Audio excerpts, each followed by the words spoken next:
বাবা,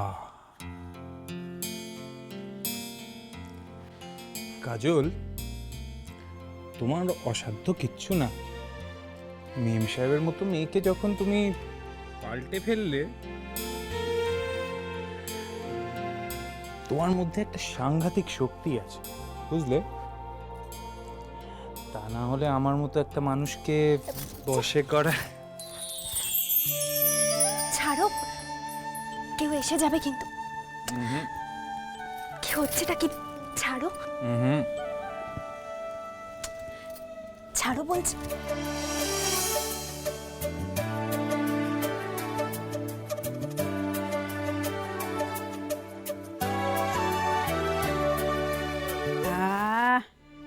কি আরাম গো, এদিকটা এদিকটা।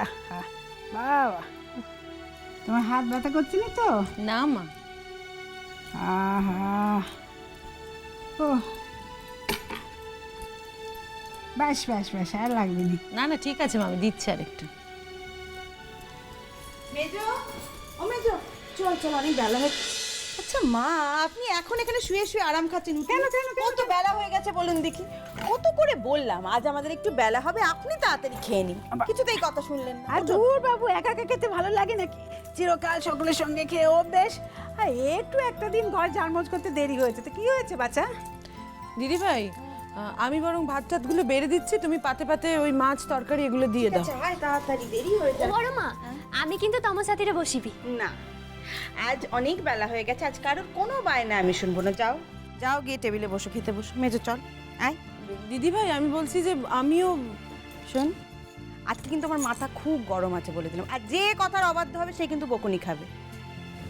আর সবাইকে না খাইয়ে কোন দিন আমি খেয়েছি শুনি, জানিস না? এতে শান্তি হয় না আমার। আচ্ছা বাবা, ঠিক আছে, আমি যাচ্ছি, আমি খেতেও বসে পড়ছি। এত শাসন করছো কেন বাবা তুমি? ভূমি, ভূমি কোথায় বলো তো? আমি দেখছি, দাঁড়াও। ভূমি, আয় ভূমি। ভূমি দিদি বোধহয় রান্নাঘরে আছি মা। ও মা, সে আবার রান্নাঘরে কি করছে দেখি। দেখেছো দেখেছো, হ্যাঁ, যাই বলো তাই বললো, আমাদের বড় বৌমা রাগে না, কিন্তু একবার যদি ওরকম বড় গলায় রেগে মেগে কিছু কইবে তাহলে সেটা না শুনে পারবে নিকো। দেখলে না মেজো বৌমা কি সুর করে খেতে বসে পড়েছে। চলো চলো, আমরা বসে পড়ি, না তো আমরাও বকুনি খাবো এক চোট। চলো চলো চলো।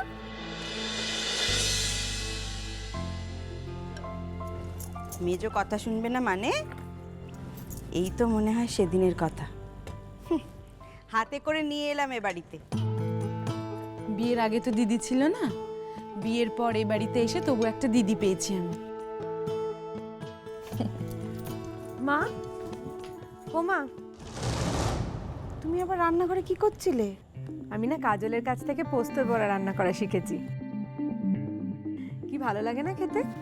আজ ইচ্ছে হলো কটা ভাজি, তাই ভেজে নিয়ে এলাম। ভূমি দিদি, তোমার পোস্ত বড়া খেতে ইচ্ছা করেছিলে তুমি তো আমাকে বলতে পারতে, আমি ভাজি দেওয়ান্তি। সবসময় তুমি রেঁধে খাওয়ালে কি হবে কাজল? আমাকে নিজেকেও তো কিছু শিখতে হবে। বিয়ের আগে মা তো লেখাপড়া আর নাচ ছাড়া কিচ্ছু করতে দেয়নি। মেয়ে হয়ে জন্মেছি, সংসারের কাজ একটু আধটু না জানলে হবে কি করে বলো তো ঠাম্মা? আর সত্যি কথা বলতে কি বলো তো মা, নিজের হাতে আমার সকলকে রেঁধে খাওয়াতে দিব্যি লাগছে, খুব মজা লাগছে, একটুও বোর লাগছে না। এর জন্য আমি কাজলের কাছে চিরকাল ঋণী হয়ে থাকবো। এমনিতে কথা বলে না ভূমি দিদি, এ আর এমন কি কাজ? নাথ বউ, দেখছো তো সংসারের নেশা কেমন নেশা। সব নেশা ছাড়া যায় কিন্তু সংসারের নেশা ছাড়া যায়নি কো। জীবনের শেষ অবধি মানুষ এই নেশা একেবারে মজে থাকে। ও ঠাম্মা, একটা করে খেয়ে দেখো কেমন হয়েছে। জানি না কেমন হয়েছে, নাও। ও মেজো কাকিমা, দেখো, জানি না কেমন হয়েছে। ভূমি, এবার তুমি বসে পড়ো। দেখছো তো কেউ মুখে ভাত তুলতে পারছে না তুমি না বসলে। হুম। ওহু মানে? বসে পড়ো। দেখছো না দিদি ভাইয়ের বকুনিতে আমি পর্যন্ত খেতে বসে পড়েছি। মা আজ আমাকে বকবে না। আমি তো কোনোদিন মার কাছে কোনো আবদার করিনি, তাই আমার প্রথম আবদারটা মা রাখবে।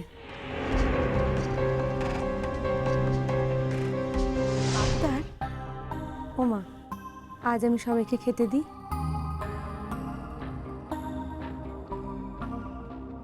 হুমা, আমি তো দিচ্ছি, দেখছো তো বাটিতে বাটিতে তুলে দিচ্ছি।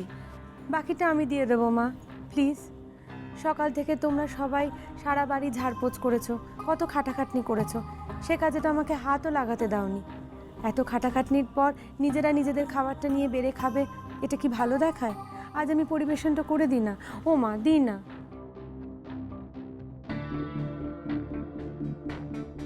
বেশ, দাও। এ মা, আমি বড় হয়ে বসে পড়লে আমার ভূমি এতটুকু মেয়ে। আর কোনো কথা নয় মেজো কাকিমা, মা যখন একবার পারমিশন দিয়ে দিয়েছে আর আমি কোনো কথা শুনবো না। তুমি বসে পড়ো মা। বসছি।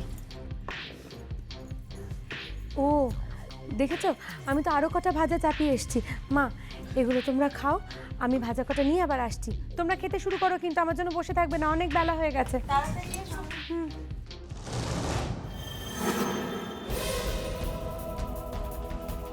কি করে সকলের মন জয় করতে হয় সেই পরীক্ষাতেও ভূমিসুতাই প্রথম হবে কাজল রানী। বড় বৌমা, হ্যাঁ মা। কথায় আছে না, সৎসঙ্গে স্বর্গবাস। ভূমির কথা কইছি গো, দেখেছো তো এই কাজলের সাথে থেকে থেকে কেমন এই বাড়ির মতন হয়ে উঠেছে, দেখেছো?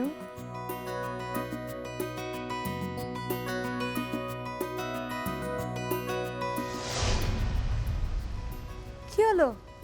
খাও, তোমরা শুরু করো। কেমন হয়েছে তো কেউ আমায় বললে না। কি কাজল, কেমন হয়েছে? তোমরা কেউ শুরু করোনি না, আমার জন্য বসে রয়েছো। নাও শুরু করো ঠাম্মা, প্লিজ। কত দেরি হয়ে গেল বলো তো।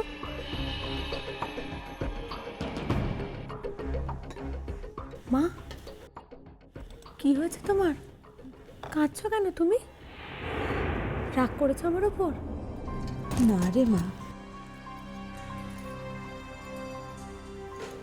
একদিন এই বাড়িতেই বড় বউ হয়ে এসেছিলাম আমি। তারপর সকলকে ভালোবেসে মানিয়ে চলার চেষ্টা করেছি।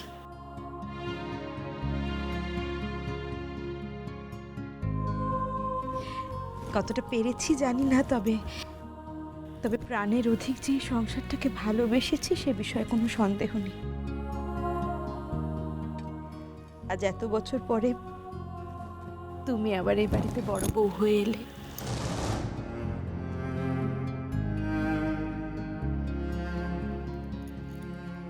আমি তো আমার বড় বৌমাকে ঠিক এমন রূপে দেখতে চেয়েছিলাম ভূমি।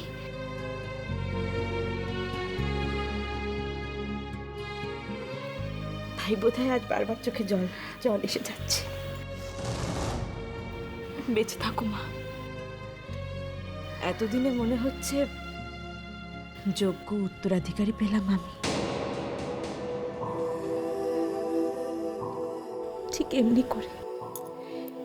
এমনি করে ভালোবেসে সকলকে সম্মান করে বুক দিয়ে আগলে রেখো চিরটাকা।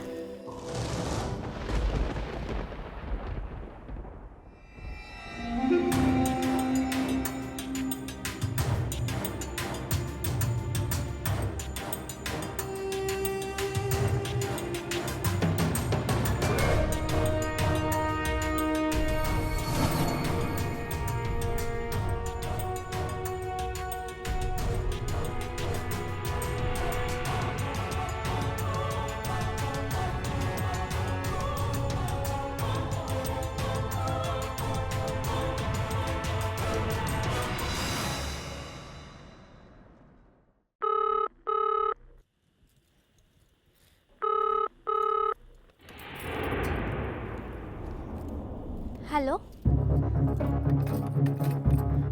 Hello hello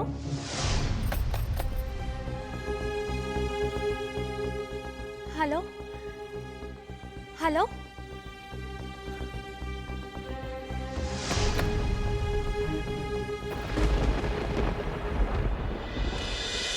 Sunday,